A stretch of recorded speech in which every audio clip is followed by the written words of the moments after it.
Partons tout de suite dans le grand studio RTL, rejoindre les grosses têtes dans la nuit des temps du 27 avril 2000, en compagnie de Philippe Bouvard, Jacques Maillot, Pierre Bellemare, Marianne James et Michel Galabru. Alors, Bill Clinton a été interviewé par Leonardo DiCaprio. Ah oui, Ça faisait une jolie rencontre de deux grands séducteurs. C'était sur un sujet qui est cher aux deux hommes, qui est la défense de l'environnement. Ah bah oui. Mais au bout de 2 minutes, l'interview a tourné court parce que, paraît-il, Leonardo s'était mélangé dans ses notes, il avait perdu ses papiers. Enfin, c'est pas un professionnel de l'interview, hein. Voilà. Puis il était ému peut-être devant le grand Bill. Mais enfin, ce truc, c'est une histoire très éducative, ce truc de Clinton, parce que il est beau garçon, Clinton, il est pas mal. C'est un beau garçon. Il est excessivement puissant. C'est le président des États-Unis. Très puissant. Et qu'est-ce qui se tape? Un tas. Un boudin, quand même, relativement. Alors c'est ça, c'est l'impuissance de l'homme.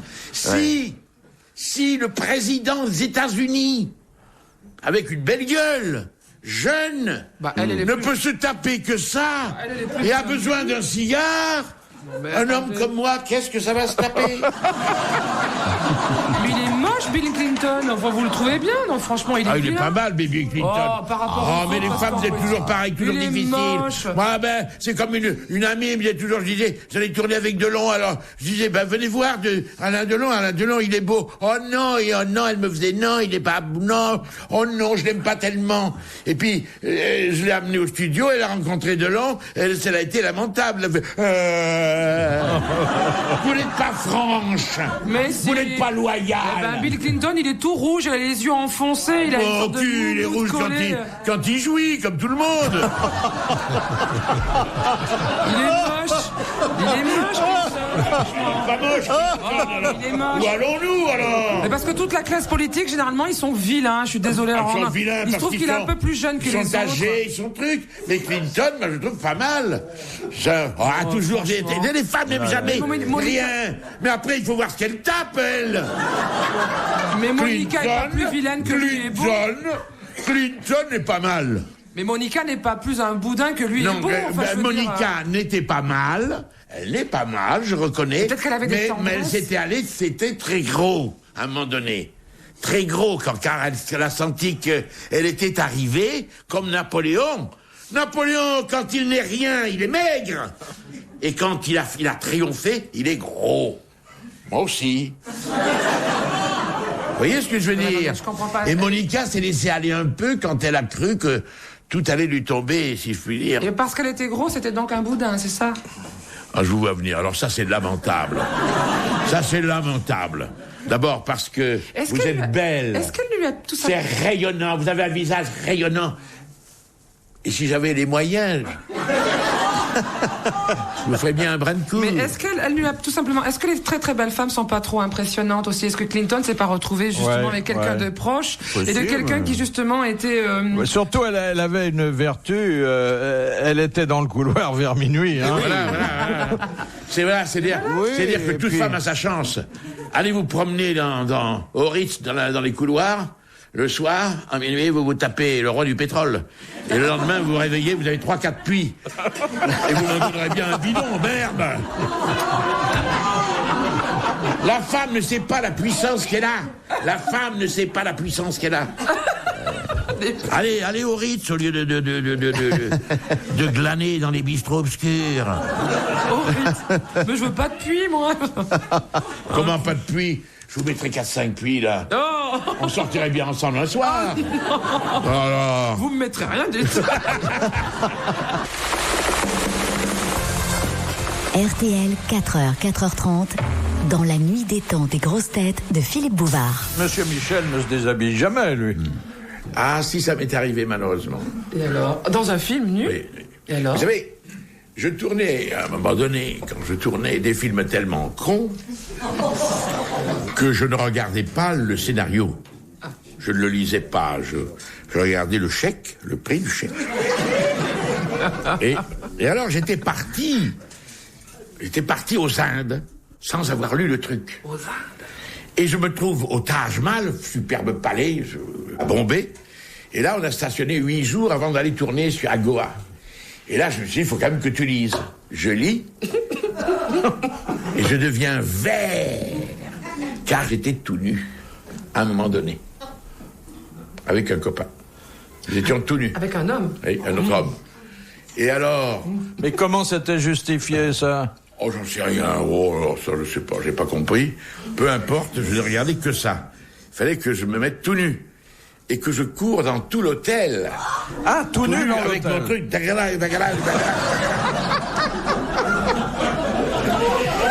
Et alors, ce qui était très gênant, c'est que il y aurait eu que des hindous, des indiens, je ne sais pas comment on dit, que je ne connaissais pas, ça m'aurait moins gêné, mais là, c'était plein de Français, de touristes en vacances. Et vous savez que ça se tournait de nuit, donc toute la journée, vous savez comment on fait? Des civilités. Bonjour madame, comment allez-vous, etc. Alors monsieur Galabru, monsieur Tétété, et madame, et machin, vous voyez, vraiment, une espèce de petit théâtre que nous connaissons tous, là, un peu hypocrite, un peu... Et le soir, devant tous ces gens, avec qui j'avais fait des mondanités, changement de théâtre, la réalité nue. Alors, c'est pour ça que vous avez couru on si partait comme ça. Alors les mains en coquille. Et vous savez que le cinéma, c'est très long. Oui, je le traduis. Le cinéma, on voit la scène, le type doit passer 10 mètres et c'est fini, mais les 10 mètres, ça dure toute la nuit. 10 mètres toute la nuit. On va la reprendre. Donc vous la repreniez. Donc il la reprenait, oui. Et la gala. Et les réflexions de tout un chacun. Il ne l'a pas si longue. La honte. La honte. Et on la reprend. On fait une pause, on la reprendra après. Allez. Et puis, une autre fois, je me suis trouvé tout nu aussi, à la caserne Champéret chez les pompiers. Parce que je faisais un pompier, j'étais figurant, et on passait le conseil de révision tout nu. Bon. Alors on était jeunes, on avait 20 ans, peu importe, on s'était foutu à poil en rigolant, on était une centaine. Mais la merde, c'est que je me trouvais à l'interstice, je me trouvais à l'entrée du cabinet du docteur. Donc je raccordais. Donc on a enlevé tous les autres et je suis resté seul face à la script qui notait tout mouvement curieux. Toute une journée. Et vous savez qu'il faut raccorder avec les scripts. Oui. Et oui, si vous reprenez le tournage le lendemain, il faut le même engin dans la même position. La même position. Voilà. Vous l'aviez à gauche hier, monsieur. C'est pas un métier facile, toujours. Comment s'appelait l'homme qui tenta d'assassiner Napoléon III au théâtre des Italiens? C'est Korgoulov? Non, c'est pas lui. Non, c'est pas Non, Korgoulov, c'est Doumer. Non, Doumer, c'est Doumer, oui. Absolument. Attention, ne sautons pas 20 générations. Non, alors attendez. C'est... Alors là, moi... Oui. C'est qui ça peut être? On le voit bien, celui-là, mais... Si, je connais son nom, mais je ne vous ne connaissez que celui-là? Ah oui, je connais. Non, je connais pas celui-là, mais J'en connais qu'un, c'est Non. Avec une machine infernale. D'ailleurs... Ah oui, la machine infernale. La machine infernale Oui, mais on voit ça. C'est pas Cavour, puisque c'est... Mais c'est un nom comme ça. Non? Et il était d'origine italienne. Oui. Cavetto, Capito. Non. Capito. C'est pas loin. Non, c'est ça. Calva. Non, Calvados. Calva. Alors, comment il s'appelait? Cannelloni? Non. Carpaccio, ma allora, come si chiama allora? Capone, Canone, Cadone. Est-ce que ça commence par Danone. K? Ça commence par K? Non, c'est pas loin de Cadoudal, mais c'est bien. Non, ça commence par un B. Oui. On est complètement dedans. Ça commence par un B. Ah tiens. Berlusconi, non. Barba papa, barbibiche, barbouille, barbouille. Ça commence par un B. Bombone. Bontone, bon papone. Moi, je me penche sur vous. Donnez-nous la première syllabe. C'est quoi? C'est B-E. B-E. Benvenuto. Benvenuto, oui. Ma c'est Benvenuto. Qu'est-ce qu'on a? Bellenoni. On se rapproche. Belloni. Belloni, Bettoni, Belloni, Bezzoni, Bettoni, Belconi, Belputa, Belboni, Beldar. Belmar. Belmar. Il s'appelait Belmar. J'ai fait vérifier. Bonne réponse de Jacques Maillot. Il s'appelait Belmar. Ah, pas du tout. Non. Il a joué le jeu. J'ai jamais entendu C'est par modestie. de lui, facilement. C'est par modestie. Grand Belmar. Non. C'est ton nom et tu le sais, pour. Non, mais ça va être B-E-L-M-A-R. Belmare. Belmar. Qui veut dire la belle-mère? Enfin, je veux dire la mère. Moi, la je mère, suis la très belle. surpris. Très surpris. J'avais jamais rencontré ça dans les livres d'histoire. Et mais il suo c'est- piccolo nome. Mais c'est quoi le prénom, hein? J'ai pas son prénom, mais on sait que déjà, à cette génération-là, c'est quelqu'un qui aurait vendu père et mère. Et c'est. Attendez, avant de m'injurier, c'est à quelle occasion, s'il vous plaît? C'est à quelle occasion? C'est au théâtre, c'est ça, aux États italiens? Au théâtre des Italiens, lors d'une représentation. C'est ça, c'est la machine à faire dans la loge. Voilà, Oui. la Oui. voiture qui explose. Oui, voilà. non, la voiture, non, c'est un. Et nom. le lendemain, les journaux titraient « La dernière bêtise de Monsieur Oui, Pierre ». oui. Philippe Bouvard sur RTL, 4h, 4h30, les grosses têtes dans la nuit des temps. C'est la dernière ligne droite pour aujourd'hui avec les grosses têtes dans la nuit des temps du 27 avril 2000. Philippe Bouvard et ses complices, Jacques Maillot, Pierre Bellemare, Marianne James et Michel Galabru. La nudité n'est pas une solution de facilité, et on le voit d'ailleurs avec ce qui s'est passé dans l'Aisne, département au nom prédestiné. Oui. Il y a un maire qui est poursuivi pour exhibitionnisme, parce que il y a un tas de gens qui ont témoigné contre lui, des femmes bien sûr, qui travaillaient à la mairie. Alors il y en a une qui dit j'étais dans le couloir, lui il était assis à son bureau, quand il m'a vu il s'est levé, il avait la braguette complètement ouverte. Une autre, c'est la femme de ménage, elle dit j'étais dans son bureau et je l'ai vu contre l'armoire, tout était sorti. J'ai perdu le fil de la conversation. Oui. Quand il a vu que j'avais vu, il a ri et il a refermé son bazar. Dès qu'il faisait chaud, il se mettait tout nu. Ah. Et comme il mesure 2 mètres et qu'il pèse 110 kilos, ça passait pas inaperçu. Oui. Évidemment, évidemment. Belle Voilà. pièce, hein. Évidemment, Belle pièce, oui. évidemment. Mais ces gens-là qui sont très grands et très costauds, en l'ont souvent toute petite. Donc on ne la voit Ah pas. non, pas toujours. Attendez 2 secondes. Là. Ah non, c'est Bon, pas madame vrai. a vu donc d'autres choses. Ah oui, non, il y a quand même des grands messieurs qui ont. Ah bon. Oh là là, c'est. Les grands, mais Oui. pas les énormes gros. Ah non, la grosseur ne veut Vous voyez rien ces dire. lutteurs chinois là, Ah ou oui, un peu- les sumo, là. qui ont des culs énormes. Sumo, oui. Oui. Ils ont Ah ben, quand ils ont le- un trop tout petit truc, sinon on la leur choperait vite, ils seraient vite blackout. Non, On de la toute façon, trouve pas. la nature est vraiment très étrange, quoi. Il y a vraiment de tout, quoi. Il y a des tout petits bonhommes qui ont des trucs pas possibles. Il y a de tout. Voilà. Ah, je voudrais rappeler, mais sans, Oh, mais je parlais. sans aucun souci de me mettre personnellement en valeur, que les nains ont une réputation flatteuse. Ah, tout à fait. Oui. Tout à fait. Ils Ouais. sont très longues. Pas les Non, vrais. ils l'ont normal. Ah oui, non normal. Alors Mais ça, par et oui, rapport- ça choque, oui. Ça choque. Parce qu'on attend à ce qu'ils soient proportionnés. Ah bah oui. Oui. Et pas du tout. Mais vous S'ils parlez sont- des vrais nains. Ouais. Oui, ça Si- fait pas pareil. Ceux qui ont une Eh oui. très grosse tête. Voilà. Ouais. Et s'ils sont vraiment petits, ils se marchent dessus, quoi. C'est pas pratique. Non, mais pour revenir au sujet de la nudité, il m'est arrivé un matin, très tôt, dans un pré, où il faisait beau d'ailleurs, je dois le dire, de tourner Love Amour totalement nu, se roulant dans la rosée. magnifique. Attendez, c'était le vous sujet. dites tourner le Love Amour. Je l'ai tourné avec une caméra. Ah oui, ou avec une caméra, Oui, c'est avec pas, une- vous l'avez Non, pas non, retourné je- du pied ou non. Non. Or, nous avions différents plans à faire pendant qu'elle se roulait dans la rosée. Bon, Et elle réellement, faisait ça. Oui, je me souviens de ce Oui, plan. oui, Elle oui. faisait ça tous les matins, je crois. Quasiment, c'était une habitude familiale. Et donc, nous avons vu Love Amour, certainement plus d'1 heure, totalement nue dans ce pré. Et nous étions une équipe d'une dizaine de personnes, comme toujours à la télévision. Il y a les caméramans, le technicien, la lumière, enfin bref. Et c'est devenu Et c'est une très très très belle femme, nue, elle était absolument superbe, c'était très beau à voir, c'était un joli spectacle. Bon.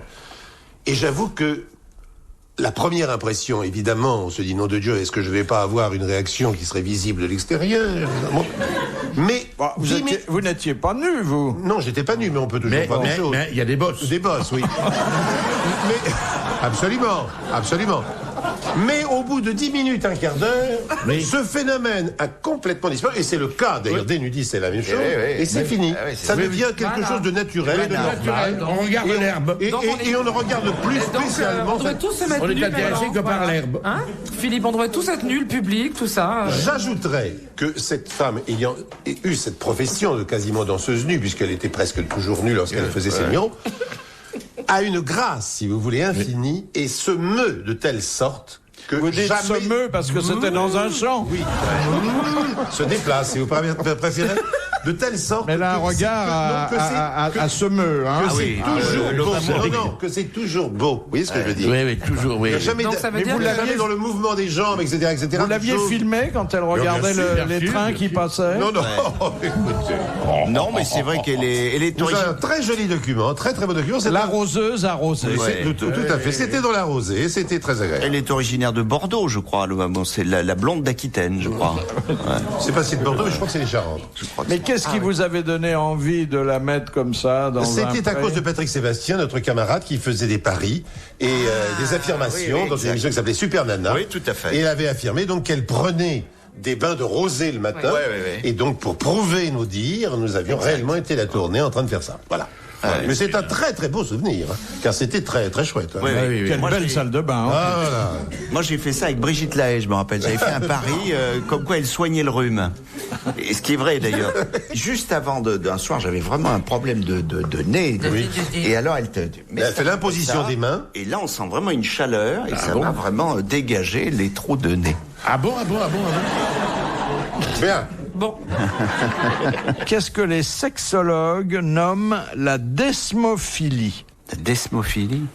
Par exemple, Marianne James va voir son sexologue habituel et elle lui dit mon mari, mon ami, mon compagnon, mon amant, mon pax, il pratique la desmophilie et moi vraiment c'est pas mon truc. Mais qu'est-ce que vous en savez? Peut-être que j'adore ça. C'est quoi ce truc-là? J'avais mieux fait de me taire, c'est quoi? Peut-être, mais si votre partenaire pratique la desmophilie, il doit prévoir un investissement important en matériel. Mais alors c'est faire l'amour dans l'avion, se jeter dans le vide d'un hélicoptère et... Non, non, là vous cherchez les cas extrêmes. Il y a le haut de l'armoire, ça suffit. Hein. Mais on n'a plus d'armoire. Vous avez des armoires? Ce sont des accessoires que l'on installe dans son appartement? Oui.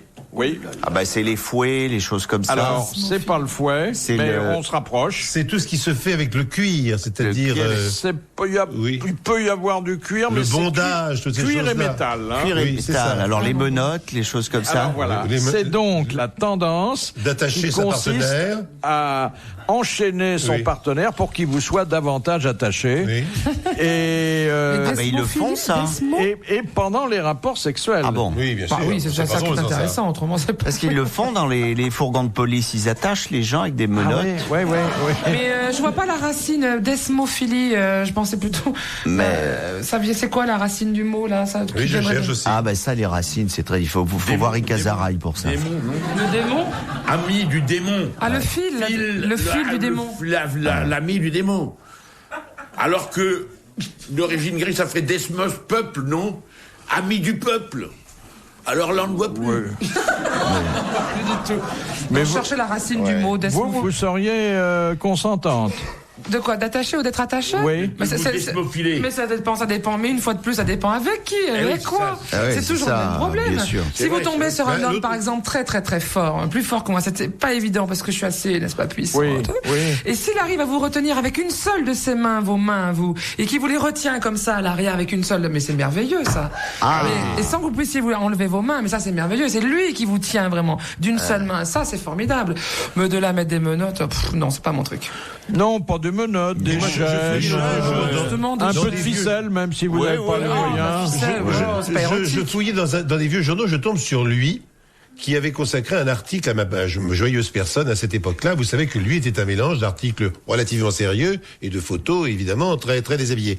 Et à l'époque, c'était très, très, très déshabillé. Et là, c'était un article complet sur Jane Birkin et Serge Gainsbourg, et on la voyait dans toutes les positions possibles et imaginables, complètement à poil avec Serge, et attachée par des menottes, justement, sur un lit en fer. Ah, oui, vous voyez, on était tout à fait dans cette ambiance-là. Il était donc desmophile. Oui. Ouais. Il a peut-être fait ça pour la pub un peu. Non, oui, mais enfin... Il y a des choses qui sont rigolotes. Oui. Par exemple, quand un monsieur a une cravate, il n'y a que vous qui en avez une de cravate. Oui. Là, oui. Philippe. Oui. Voilà, vous pouvez par exemple défaire la cravate du monsieur et lui mettre sur les yeux à lui, par exemple. Ça, c'est mignon comme et quand tout. Il a un nœud papillon, alors qu'est-ce que vous faites? Alors, avec le nœud papillon, c'est terrible parce que vous pouvez le mettre dans un endroit. Oui. Et faire l'hélicoptère. Ah, c'est amusant, ça, oui. Mais vous faites tourner avec le doigt, alors, parce que... Vous soufflez dessus comme un souffle de chanteuse. On doit pas s'ennuyer avec c'est pas Marianne, triste, ça. Elle fait l'hélicoptère, elle chante Alouette, gentille Alouette. Retrouvez les grosses têtes dans la nuit des temps sur RTL.fr.